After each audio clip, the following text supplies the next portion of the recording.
Dan yang kedua, jadi pertama bakti kepada orang tua, jangan sekali-kali kita durhaka kepadanya. Ini pesan anak buat anak-anak nih, buat zuriat nih, harus benar-benar ditekankan.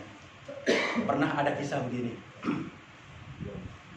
Suatu ketika ada seorang pemuda menghadap kepada Rasulullah. Dia mengadu kepada Rasulullah. Apa kata pemuda ini? Ya Rasulullah, orang tua saya kalau datang ke rumah saya, bapak saya kalau datang ke rumah saya, dia ngambil uang saya tanpa izin kepada saya. Gitu. Orang tua saya Rasulullah kalau dia datang ke rumah saya, bapak saya datang ke rumah saya, dia ambil makanan dari saya tanpa izin kepada saya. Ya Rasulullah, ayah saya kalau datang ke rumah saya, dia ambil harta saya tanpa izin kepada saya. Lalu Rasulullah perintahkan kepada Bilal, wahai Bilal, apa benar perintah ini? Apa benar kisah ini? Coba panggil orang tuanya. Maka Bilal pun pergi mengikuti perintah Rasul. Dicari rumah orang tuanya, ketemulah orang tuanya. Lalu disampaikan oleh Bilal, wahai orang tua, wahai ayah, engkau diperintahkan oleh Rasul untuk menghadap kepada Rasulullah. Lalu Bilal pulang. 1 hari, 2 hari, orang tua nggak menghadap kepada Rasulullah. Hari ketiga, Rasul bertanya kepada Bilal, wahai Bilal, mana orang tua yang aku perintahkan datang kepadaku, menghadap kepadaku, kok belum datang juga hari ini? Lalu coba samperin lagi rumahnya, bilang padanya, apakah dia yang harus menghampiri aku atau aku harus menghampiri dia? Disampaikan oleh Bilal kepada orang tua itu, besoknya dia datang.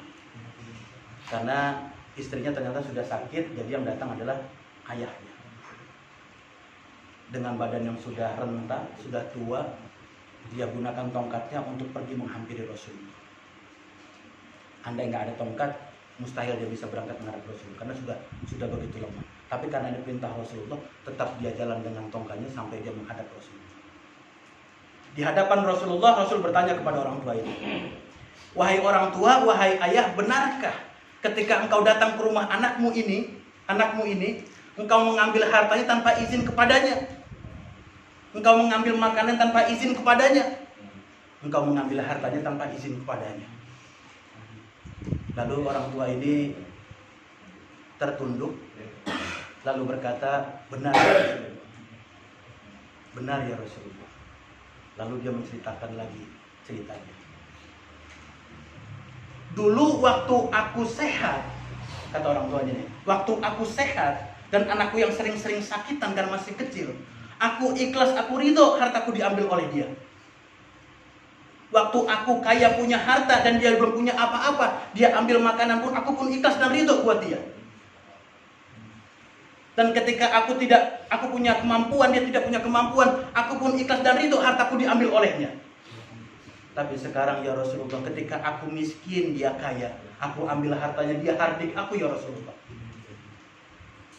Ketika aku sering sakit-sakitan sedangkan dia yang sehat terus, aku ambil makanannya, dia marah ya Rasulullah. Ketika aku nggak punya apa-apa, dia punya apa-apa ya Rasulullah, aku ambil hartanya, dia usir aku ya Rasulullah.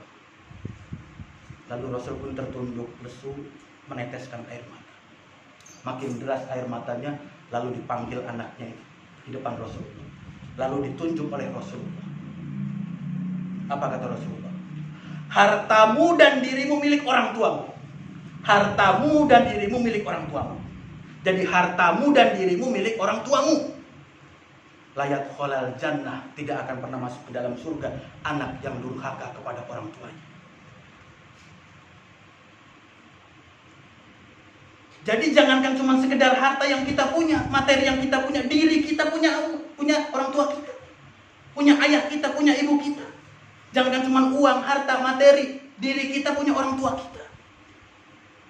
Dan tidak akan pernah masuk ke dalam jannah orang yang durhaka kepada orang tuanya.